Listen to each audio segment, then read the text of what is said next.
Okay, folks, here we are in beautiful Northwest Georgia. Northwest Georgia. What an interesting fireplace we have here. We're going to we'll be focusing in closer here.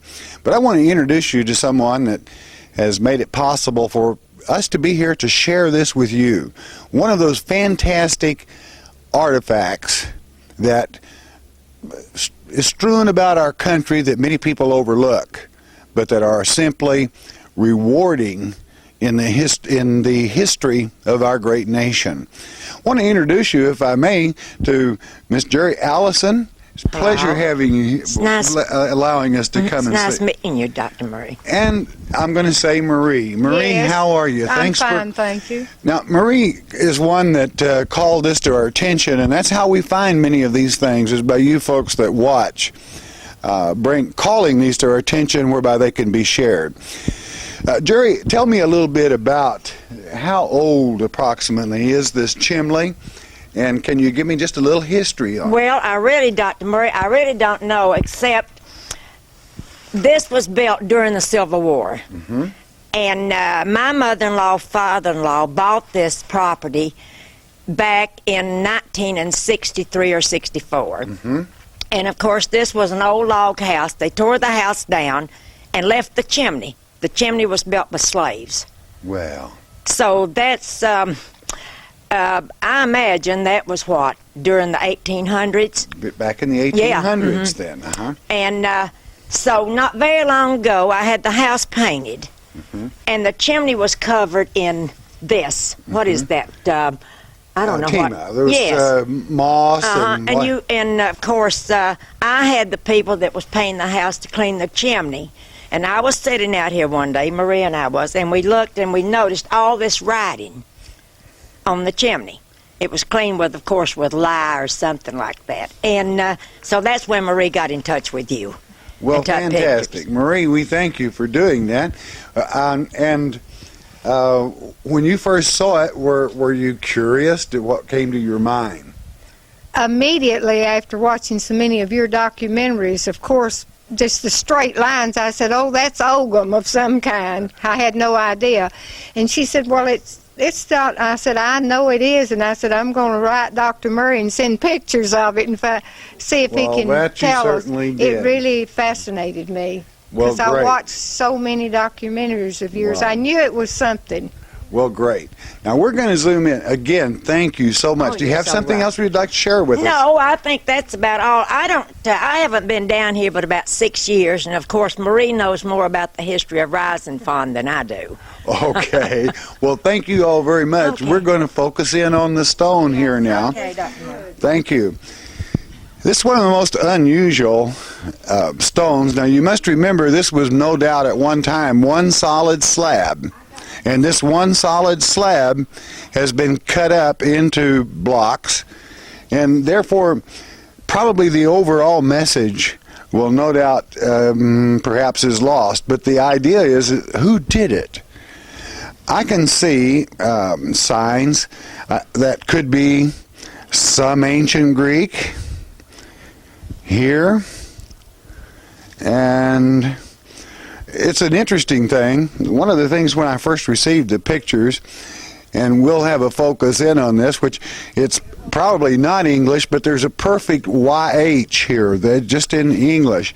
Now, out of all the writings, that would be very curious, but it is almost like a signature here on the stone. Now, as we sweep this stone, as you can see, there are markings on almost every stone. So I'm going to have the camera move in and do some close-ups, whereby you are going to have a chance, an opportunity to observe some of this yourself. Now, there is no stem line, and they were carved. They were carved not by percussion, but it would seem by a sharp object.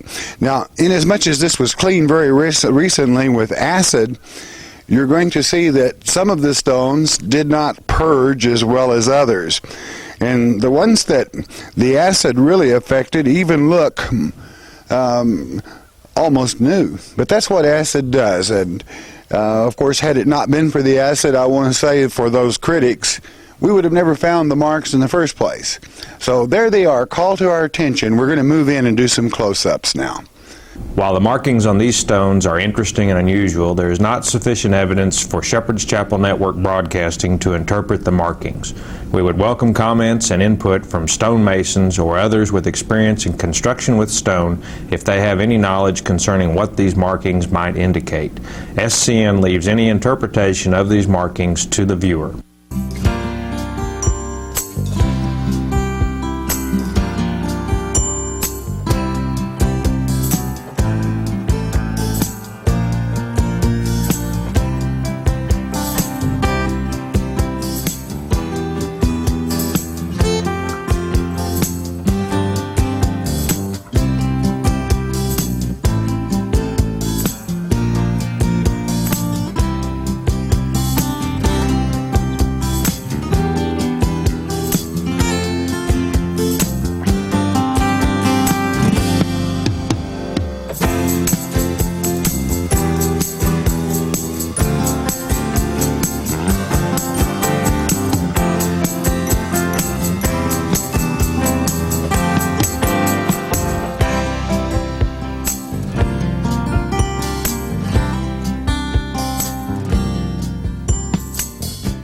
All right, Jerry, it's not unusual for old Southern homes to have their own cemeteries. In the is it? yards, Right. No. And that's what we have here? Could Yes. you tell us a little about it? Well, I think there's 3 or 4 slaves buried here, and then we have a little girl over here with her name on this tombstone that says Barbara Ann Cordell.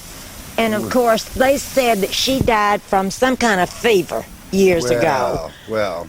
But there's several little tombstones in here, and of course, I don't know who's buried here, except they had told me several slaves were buried here, and this little girl.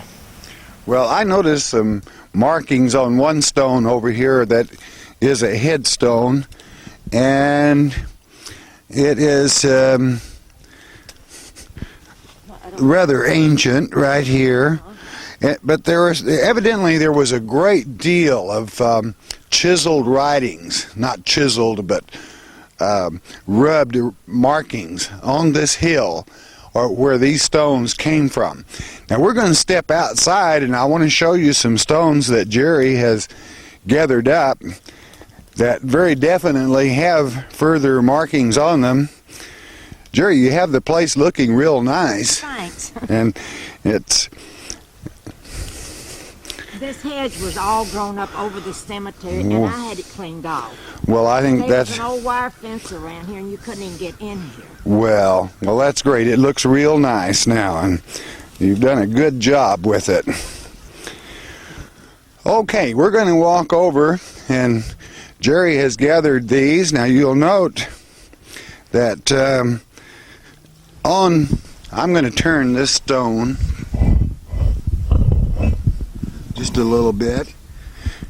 I'll tell you, you want to say Ogham when you first see it, but actually, and it's not as well on this as it is lower, we see on this bottom stone here the same markings that you have on the chimney. So no doubt some good stonemason has taken a slab and has made these particular stones from it for building. What it would have been like to have seen that entire slab before it was cut into stones. But we'll keep working with it, and who knows? As we always teach, stones speak. There's a message there, and we'll work till we find it.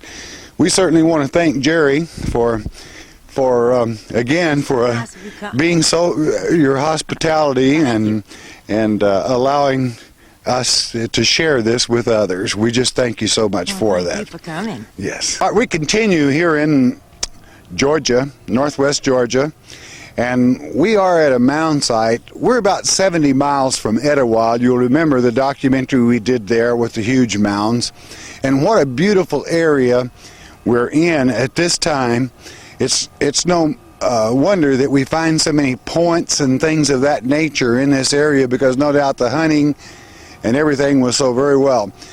But it gives me pleasure to introduce to you someone that was present when digs took place at these particular mounds that we're standing on, and we'll be sharing some of the artifacts. But I just want you to hear from an eyewitness, his description perhaps of the dig and of what was before some of this got mislaid just a little bit, we'll say. So, Ken Pennington, bless you. It's good to have you with us today. Thank you for having me. Share with us, if you would, your dig here and the name of the mounds, and just fill us in, if you would. Okay, now I'll try to do this. The things that actually happen and the way I remember them don't always work out. So, but the mounds were known to the early Cherokees that moved into this area, but they couldn't tell who had constructed them. So when the first Europeans or white settlers moved into the area, they asked the Cherokee Indians that was living here about the mounds, and they said they had no idea who built them. So the mounds were known for at least 150 years. I think the house that's just up on the hill behind the camera there was constructed in 1835, and this was a part of the Cherokee Nation until about 1838-39. Anyway, the mounds was known, and over the years different local people would come and dig into them trying to recover lost Indian treasures. In the early 1970s, I had the chance to become well acquainted with a young amateur archaeologist that was very knowledgeable about the history of the Indians in this area as well as in the Ohio River Valley. And when I described the kinds of mounds that were known to exist here on this hill behind us, or this little rise, he said that he thought that those sounded like part of the Hopewell Adena type culture that's basically in the Ohio River Valley and up in Illinois. So he asked me could I show him the mounds, and we could try at least to determine if they were worth looking into. Maybe they would be Hopewellian mounds. So I brought him down here and we looked, and he agreed that probably they were of Hopewell Adena origin, and so we thought we would try to maybe dig into them at some point and see what kind of material would be found in them. So the owner of the property, Mr. James C. Weiss, graciously gave us permission to come down and do a test excavation. But one of the young men that was with us had some friends that were local pot hunters, and before we could get our plans organized and get started on our initial investigation, he had told his friends that Mr. Weiss had given us permission, and so his friends came down the very next weekend and dug into the base of what later was named Mound C, which I would be standing just at the outer or southwest edge of. And they immediately, once they got down into the core at the edge of this mound, immediately started finding superb artifacts that well represented the Hopewell culture. They found a copper panpipe, a copper ear spool, several beads, and other artifacts that were typical Hopewellian artifacts. So these guys just couldn't contain themselves. They began to brag to their friends about the artifacts that they'd found, and we heard about this, and we contacted them and asked them to stop, and we tried to tell them the importance of preserving this mound until one of the universities could come in and do a professional type dig. So then we contacted a couple of friends of ours that we were acquainted with that we considered professional archaeologists, the state archaeologist with Tennessee, and Mr. Pat Garrow, who was then at Shorter College down in Rome, Georgia. And so they came up and looked at the mounds and agreed with us that these need to be preserved, and let's get one of the universities involved. So another local friend of ours that lives just on Lookout Mountain to our left here was very interested in the archaeology of this area, and he was also acquainted with several very wealthy families on Lookout Mountain. He made 2 or 3 phone calls and raised, I believe, $10,000 to initiate this project. and we got the University of Georgia involved, and they sent a group up one summer. I think it was the summer of 1973, and we also got Covenant College, which is located up on top of the mountain here.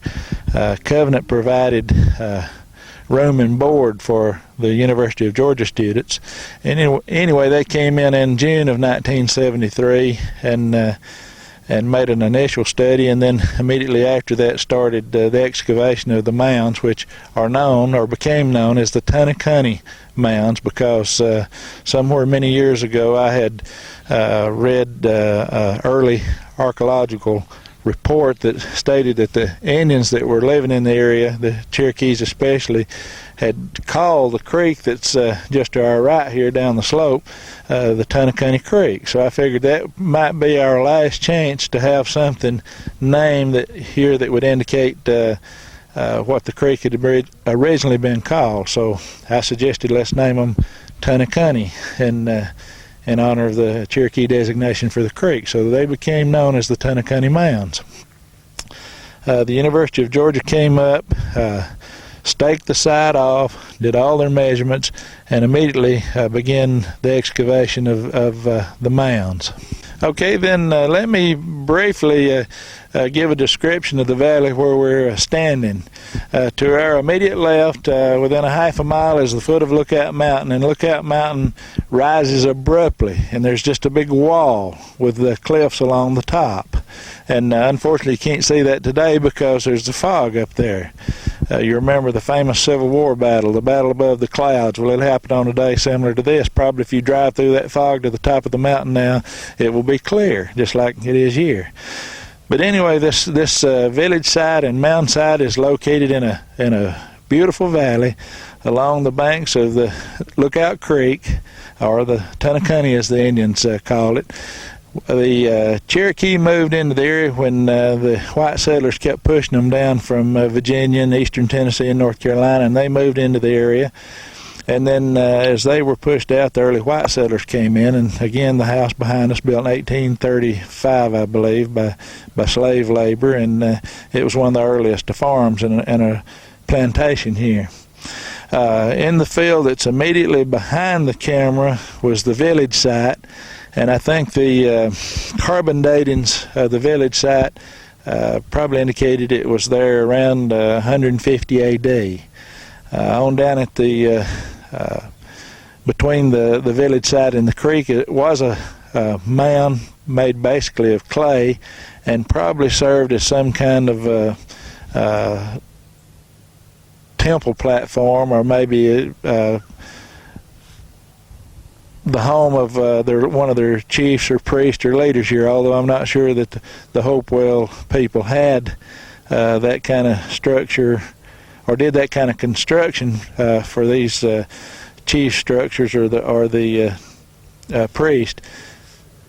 The mounds were all located here on the hill, and it seems that the type artifacts that were found here were basically the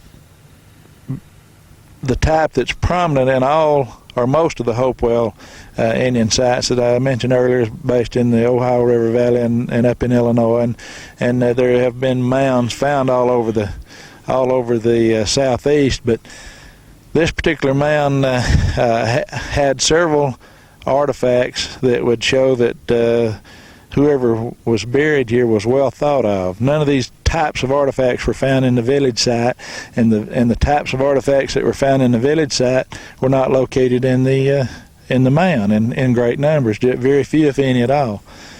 But anyway, the reason that these people selected this area as a site may have been that it was along major trade routes. There was a trail that passed through this area, or a trace as the early people call it, the Great Indian Warpath or War Trace, and it passed north and south through this valley. And then there was another trail that passed within just a couple of miles or 3 miles of the area that came from the large Indian towns along the Tennessee River at Nickajack, Long Island, Running Water, and crossed over the mountain and went over into Georgia and on down into South Carolina and to the coast near Savannah or Charleston, I suppose. But they think that the Indians selected this site because it may have been, or probably selected because it was situated along these major trade routes. There's also a good deposit of hematite in the ridges, the low ridges in this valley, and hematite was one of the materials that these people, for some reason or other, considered pretty valuable. And you'll find it in a lot of their village sites, in a lot of their burials. They would be included as grave offerings. And I'm not sure what the purpose of the hematite was, but it had some real significance to them. So maybe they set up a village here or a headquarters to kind of keep this trade route going and to gather some of the local materials, natural materials. About how far are we from? I've been we've done a documentary at the Bat Creek Mounds, and it seems I see a similarity as far as height, like you described, about 5 or 6 feet. About how far are we from Loudoun County, Tennessee? I'd say Loudoun probably around 70 to 80 miles. I'm not sure about that, but it would be somewhere close to that. And if I hesitate occasionally, it's because I'm having to think about what I think you would be interested in knowing about these sites. But since we mentioned the mounds, I think there was probably 7 or 8 mounds here. I don't remember at this time. It's been 20 years or more. The largest mound was what later became known as Mound A. It was about 50 feet in diameter, maybe 5 or 6 feet high, the best I can remember. And it was made of these limestone rocks that you can see here at my feet and in this area. And these were originally part of the mound. Probably the second and most important mound was Mound C, that was located immediately behind me here. It was approximately 30 feet in diameter, maybe 4 feet high, 4 or 5 feet high, and it was in the base of this mound that the first artifacts were found. The earlier farmers had told me probably 25, 30 years ago that when they would plow this area, when the early settlers plowed this area, they would plow up copper. Well, I took that with a grain of salt. I thought, well, maybe they did, maybe they didn't. I didn't pay a lot of attention to it. But once my friend told me that copper was one of the major things that these Hopewell people had, then I remembered them telling me the copper had been plowed up here, and that was a hint that this may have been indeed a Hopewell site. But one of the major artifacts that were found in these mounds, well, let me back up just a minute. I believe there was like 30-something burials, maybe 35, 36, at least parts or most of the skeleton material from human burials that had been interred in these mounds were found, and with most of them there was different associations or different artifacts in association with them that probably they thought they were going to take to the next world.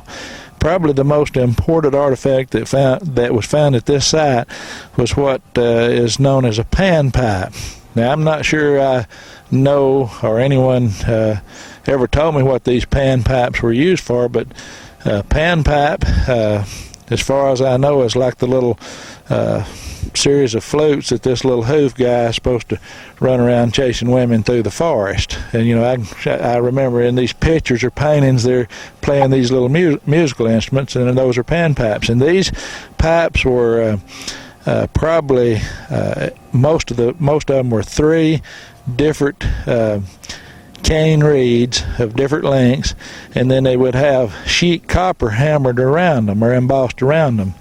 And I think there was 9 complete or 9 identifiable pan pipes found here, most of them in excellent condition. Some of them had silver hammered around them. And there was a fragment of what possibly was a 10th pan pipe. And in all of North America, I believe a third of the pan pipes ever found were found in 3 sites. These 3 sites put together. There, I think, 2 other mounds, one in maybe Ohio and one in Illinois, had 9 pan pipes. So this had 9 pan pipes also found here, and that's at least, I believe they said, a third of all the pan pipes that's ever been found. So this was evidently an important site. Of course, there was ear spools, copper ear spools, shark's teeth from maybe the Gulf Coast, shark's vertebra. There was at least a piece of obsidian found by one of the earlier pot hunters, and the things that are mentioned in the archaeological report are not a part of the things that the pot hunters found. So if the things that the pot hunters had found over the years could be returned, and then this probably would have had more pan pipes than the other sites we mentioned earlier. But there, see, besides the shark's teeth, there was turtle shell rattles, flint points. So some of the flint positively coming from the Ohio River Valley. There was one item of stone that had to come from Yosemite or somewhere in that area, at least somewhere west of the Mississippi River. And Yosemite, I think, was the possibility that was mentioned by the archaeologist. So this was part of a vast, or at least located on the trails, that was a part of a vast trade system. When you mention the word trace and you think of the migrations that took place in this nation long before Europeans supposedly set foot here, let's put it that way, it's amazing, and they always use that one thing that's so important to man: water and also game. And certainly it seems that this part of Georgia is especially rich in game and even agriculture to this day. And we'll pan where that city was situated there. We're panning now. We're going to pan down where the community was. And Ken, you're familiar with that. As he pans on down into that valley where those cattle are, explain what you know about the city that was there. Okay, I think it probably should be termed more of a village, but in this village there was over the years several arrowheads or projectile points. I'm not sure in fact I'm sure they weren't arrowheads. Most of them would be knives and spear tips, but there were several found in the area. As he pans around, you can see the cattle in that area especially. There was a lot of clear quartz points found that were made from quartz crystals, clear quartz crystals, and some milk quartz. And this was a field that was kind of famous with the local people that like to pick up arrowheads. When I was in high school, I'd ride the school bus over here. Even though I live several miles out on top of Lookout Mountain, I would ride the school bus to this point and get off and hunt arrowheads till dark.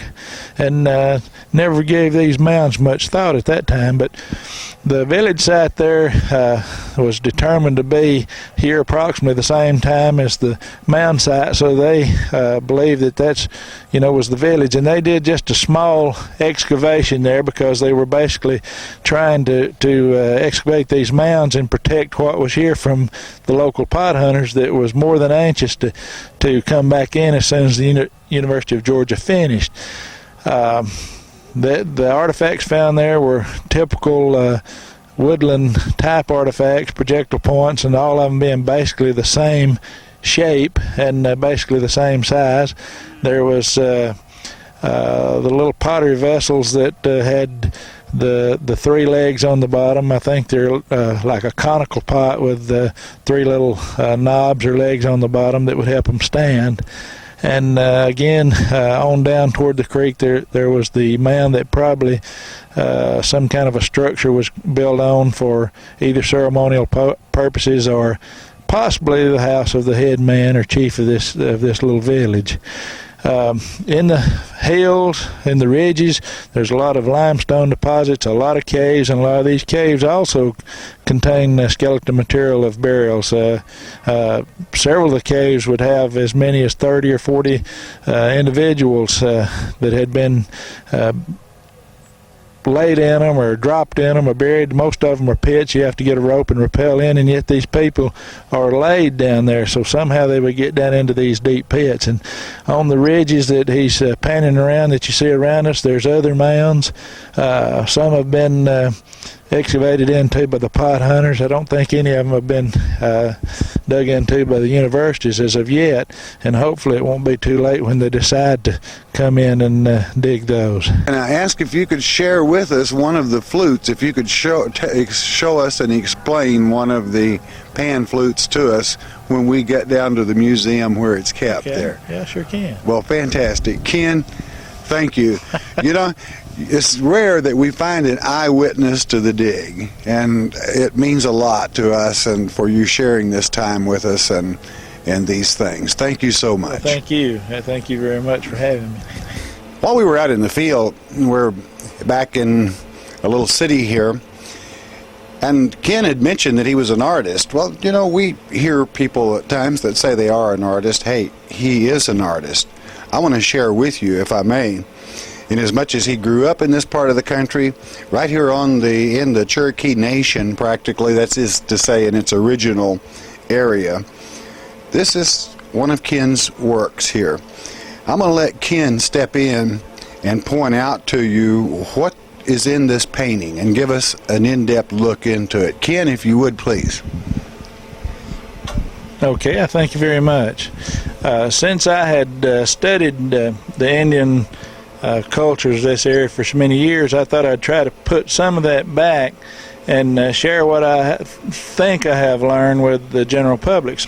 Because I had hunted these Indian villages and studied Indians for so long, I thought I would show some of the different kinds of artifacts and pottery and weapons and ornaments that they had. And this particular painting, which I happen to have on my wall here in the office this morning, anyway, this is a painting I did in 1988, and I wanted to show a Cherokee. Well, actually, my original thought was to do a series of the Indians of the Southeast with some of the birds and animals that are now endangered or extinct. In this case, I chose to paint a Cherokee warrior, and I tried to date him about the mid-1700s by showing him with a headdress that's a white-tailed deer's tail on top of his head, and that's one of the manners of dress that wasn't real common with the Cherokees. But by this, I want to show that he was a part of the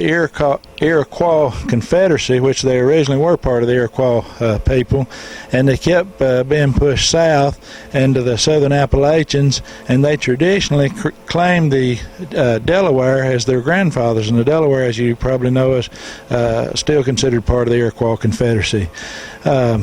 The little birds you probably find a little unusual, but that's the Carolina parakeet, and the Carolina parakeet was the only parrot ever native to North America. I mean, they were here just like little bluebirds. They probably never numbered, just a few thousand or several thousand, but probably never numbered much more than that. The early farmers considered the little parakeets a nuisance because they preferred fruit and seeds as their diet, and they would get into the farmers' fruit crops and destroy them. So the farmers began to kill the little parakeets. And one of the unfortunate habits of these parakeets was, instead of fleeing when they were faced with danger, if one was killed or wounded, the rest would hover nearby, chattering noisily, and a man could take a shotgun and kill the entire flock. And after flock was decimated, then the natural enemies added to that eventually led to the extinction of the little Carolina parakeet. They were tolerant of cold weather and covered the southeast United States and were seen as far west as Colorado and across southern Indiana. I went to the American Museum of Natural History in New York City and made notes and drawings and photographs of their mounted specimens, and also also did the same thing at Smithsonian Institution in Washington, D.C., so they are authentic, or were authentic little birds native to the southeastern United States. The ornament that he has here is a shell gorget made of marine conch shell that would be found along the ocean or the Gulf Coast. It's the large outer wall, and they would carve these into disc and incise elaborate designs on the inside. This particular design is a rattlesnake. It's kind of a complicated design, but it is a rattlesnake, and these gorgets have been found, several hundred of them, across the southeastern United States, and was part of the things that you would find in the Mississippian period, or Mississippian cultures of that time. And basically all of them have the same design. The beads are also of marine conch. I included 4 glass beads that you can see, blue and one red one here, so that I could at least date him like the early 1700s or mid 1700s. If it had more glass beads in it, would have dated him a little bit later. The little bowl is a common type bowl found in the southeastern United States, and like I say, several of those have been found in different sites, and it's filled with some kind of fruit that these little pet parakeets are eating. Here you have hawk feathers, turkey feathers in his arrows, and I've even included an old chestnut stump. Of course, the chestnut stumps, the chestnuts started dying in the early 1900s, the 1930s and 40s. They were hit by blight and just about destroyed. But I wanted to show these Indians with, like I say, the extinct birds and animals that lived here, and I call this again the ancient Carolinians. Okay, I'd like to introduce to our audience Miss Juanita Presley. She's the librarian here in Dade County, Georgia, and we'd like to thank her for being kind enough to allow us to come into the library and look at the artifacts from the Tunacunnhee Mound that are on display here. We're glad to have you. We appreciate you letting us come by and visit. I'm going to try to describe what little I know about the artifacts that are on display here in Dade County. And these were kindly returned to Dade County from the University of Georgia, and they said they would return the artifacts if Dade County could provide a permanent, safe place for these to be displayed. So I'll start here on this other end and try to describe what is on display here. Now, keep in mind, I'm going to pass in front of them, but keep in mind that these little artifacts are not always that well preserved, but they're a couple of thousand years old, and they've been buried in a mound with a lot of rocks piled on them, so they're not always in excellent condition. Here we have some little pipes, and these are inverted. I'll turn them over, and you can kind of get an idea of what they would look like, and these are typically Hopewell or Hopewellian type artifacts. A little pipe there, tobacco pipe. I have to be very careful with these. Now here's one that's obviously a little owl or hawk of some type. You can see his wings here, his little head on the end over here, and his tail. The Hopewellian people often carved little effigies on their pipes, and sometimes they would just carve little statues.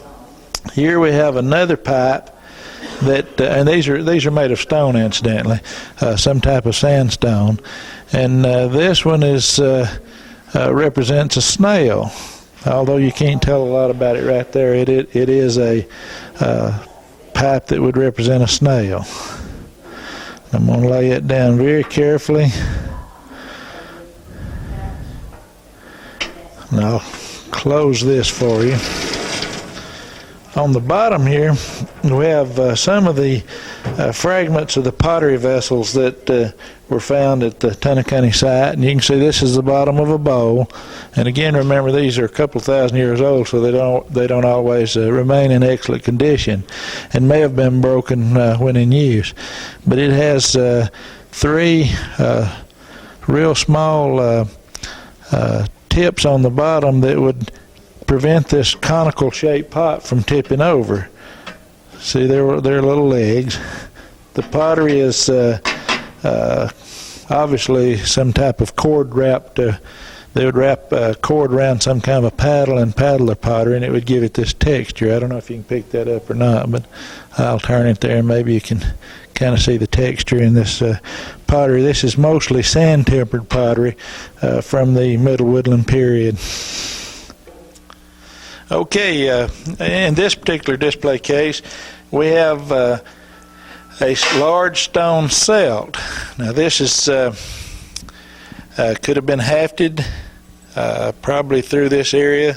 It would have been inserted into a wooden handle of some type, or could have been. It may have been just handheld, but these are pecked from a soft stone. This is some type of green stone, although it don't appear here, green here, but it is considered a green stone, and you can see some pick marks. They would pick out a general shape and then polish them, and you can see it has a sharp blade on one end, and it's kind of rounded on the other end, and this could have been inserted into a wooden handle just like a hatchet.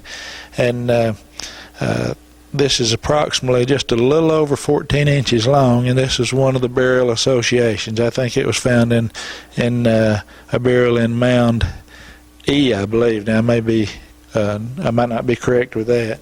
Let me lay this down very carefully.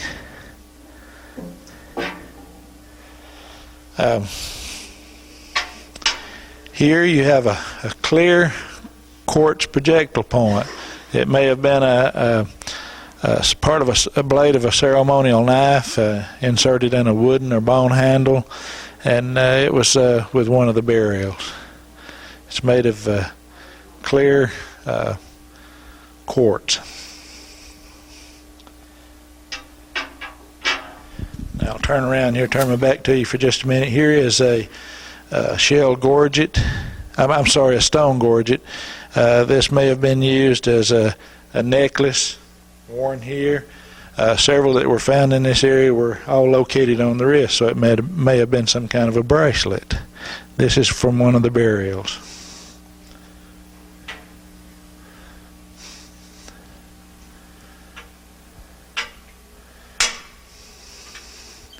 Right here we have a copper ear pin, and this was like a little copper wheel or copper reel, and it would be inserted into the ear. I'm sorry, I'm on the wrong side, holding the wrong hand to show you that, but it's a copper ear ornament. The Hopewell people are, for some reason, used a lot of mica in their ceremonies, and it's found in their burials. Here you have one of the pieces of mica that was recovered from the site, and it's a disc and has some holes drilled through it. And we're not really sure what these would have been used for, but the Hopewell people seem to really like mica. Most of these things, like the mica and the copper, are not found in the Dade County, Georgia vicinity, but could have come from over in North Georgia or southeastern Tennessee or southwestern North Carolina. Now this is one of the pan pipes. There was 9 pan pipes found in the site. Let me see if I can get it to where I can explain a little bit better. Evidently now these had different lengths of reeds in them, like or cane, and these canes would be drilled to give a musical note, and the different lengths would give a different note. So this was probably some type of musical instrument. The copper actually hammered around these different reeds, and you can see where the reeds would be inserted into the open part, and then this would be hammered down between the edges of the reeds. And there was as many pan pipes found on the Tunacunnhee site as any mound that's ever been excavated to date. 9 been found at each of 2 other sites. I believe that basically covers the artifacts that we have here. All right, there you have it. Northwest Georgia. What a wonderful place. What beautiful country. Ken, thank you again for assisting us in this. Hey, can we be invited back to do another one with you? All right. I've got a lot of sites I can tell about. Real good. Northwest Georgia, an artist, a man that just enjoys nature itself, a man you're going to see more of, because there's your invitation. And what do you think, folks? Yeah, we're coming back. I know that there are many stories, many things that is the history and our heritage of America. And as I tell you many times, the rocks, the signs, they all speak. They tell us of what happened in yesteryear. So we just say, Northwest Georgia, hey, you were there. We were taken to this chimney in Georgia, and you know, sometimes you search and you look and then you strike gold. By that I mean a golden base of history, of heritage. And certainly within this chimney, we hit that, inasmuch as it's one of the few places that you can find pure ancient Hebrew in the Americas. I'm going to show you some of the stones. Bear in mind, these stones were cut from a ledge into squares to make a fireplace. Now, this particular fireplace, I might tell you, was being used at the time these pictures were taken. When you would place your hand on it, you could feel the heat, the warmth coming forth from the stone. It is possible that we have a mem here in the ancient tongue, and bear in mind, inasmuch as they've been cut in squares, that there is not a string, as you would have a string of letters, so I'm not going to try to give you a meaning other than what the Hebrew letters themselves mean. And mem means water. Perhaps it's pointing to the mem, pointing to the water. The lichen that had grown in the center of this was out of our reach, and we did not feel privileged to be able to remove anything from the stones, to leave them as they were. So the center, I'm not even going to make a guesstimate, I would say, because certainly that's what it would be. It is possible, of course, that it is a delete, which is to say a D, which is symbol in the ancient Hebrew, which means door. So door to the water, well, we'll let that one pass, and that certainly would be a rough translation. But let's move on, if we may, to the next shot here. This particular shot, I'm not sure whether this is anything that is significant, just unusual. And being in the fireplace, we thought we would call it to your attention. There are patterns in the ogum, but ogum would be a little out of place, in as much as this would be the only thing that a stem line could be called. And I'm sure, I just doubt very seriously that that's what this is. Perhaps on the ledge it had to do with an alignment. And understand, when it's chopped into squares and hauled away and reassembled into a chimney by people later, strictly, you're kind of on your own on this one. So I'm not going to say a great deal more about that one.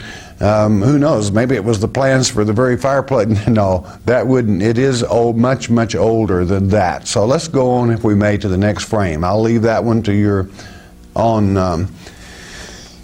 guess there. This is no doubt, this is something that is found in other places. I can think of Davenport, Iowa, to start with. This same figure basically was found there, and it is believed by most scholars that it had to do with Baal worship, but I don't see any BL or anything of that nature around it or on it, and it is so faint that that it would be very difficult to that letter that does look like to the bottom line is a vault in the stone. The actual carving would look more like a 9, which would make it a bet.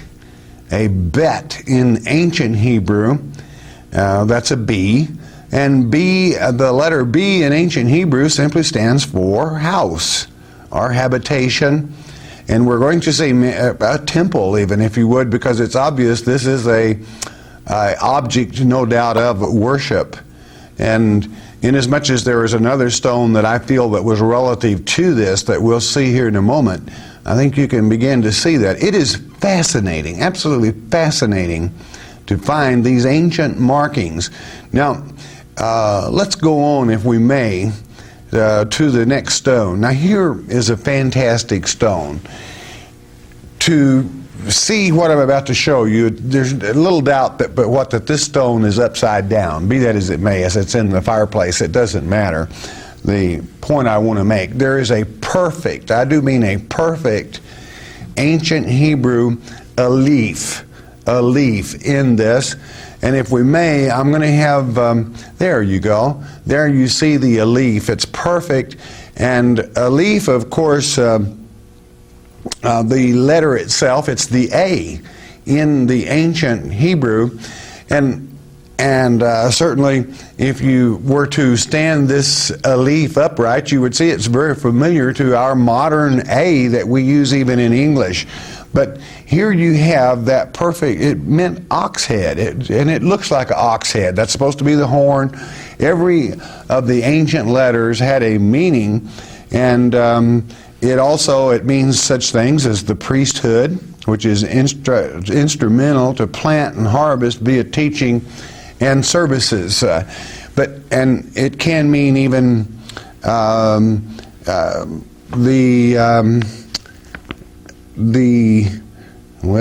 kind of wanted to catch one other thought. Well, let's leave it with teaching. Indicate strength, stability, power, so forth. Now, a triangle, as you will note, that is overall around this. And I believe if we go on to the next slide, probably you'll see me pointing to the bottom of the triangle with the alif in the center. This means door. Door to what? Door to instruction. We could probably read a great deal more than was intended within this, but there you have it. Now, what is significant, inasmuch as it has been removed from the bluff or ledge that this was taken from? Again, we don't have a string, so we can only state, and it is fantastic, that the ancient Hebrew alphabet found in Georgia is an alphabet that was not used in recent years. Probably you could almost date it by somewhere around 100 BC to certainly no later than a couple of 300 AD. Most likely even would be dated BC. But there you have it, very seldom found in America with this perfection. What a find. I'll guarantee you the ledge that this stone came from, we're very fortunate inasmuch as the man that owns this property today, it's been in his family ever since the Cherokee Nation was removed from this area to the Oklahoma area at this time. So we know a great deal about the area, and certainly I'm going to be on that mountain looking for other signs in ancient Hebrew. May not find anything, but the gentleman knows from which ridge this stone came from. We're certainly going to be there looking in a documentary in the not too distant future. Now, here's an interesting one. We found two of these in the chimney. And this, as you're all familiar with from our work along the Rio Grande River Valley, is a tet, being a T in ancient Hebrew, and it has a very special meaning. It means that shelter is near. And you can make a pointer from this if you wished. There is an indication to the side that probably, if you take the center bar of the tet, it's pointing to a bluff or a ridge that would be very close by. And again, remember that a triangle out of the circle means delete, which is to say a door. And it points to probably shelter in a curve of the stream or bluff, whichever the case may be. Unfortunately, we were unable to go up on the ridge from which these stones came, and we're handicapped, but reading from the stone, that's what we see in this, a tet. Here we have a fantastic symbol, and I want you to take it in real well. You will notice, I'll just use it as we would you would see what looks to be a 4. Look at it very closely. Inside that half circle, I will call it, you will find a 4. And that 4 in ancient Hebrew, and very ancient Hebrew, is what was used as a resh.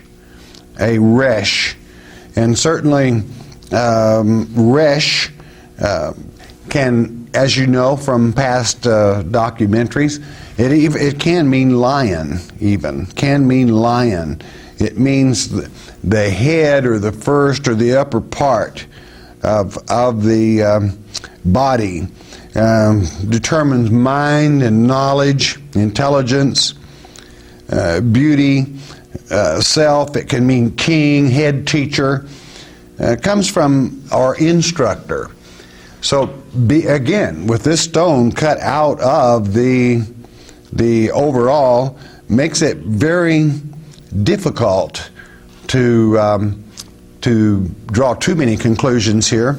But I believe that the writer tried to form a lamed. In other words, the curved, call it a shepherd's staff. Can you see it, that it surrounds the so-called 4, which is a resh? It means the staff of instruction, to teach, to learn. All right, here is a fascinating slide, in as much as you have a tet, again, right in the center. Now, a circle alone is an aeon. It means an eye, to look, the all-seeing eye.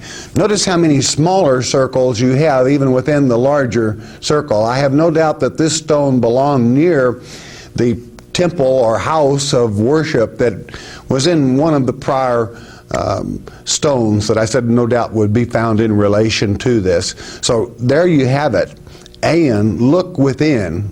Look what you see with a small aeon, even with inside the tet, plus to your left, the eye. And then again another eye in the circle around this. How fascinating. Again, ancient Hebrew in Georgia. How fascinating when we check the heritage, the great heritage of our people, when we discover those things in America. You are there.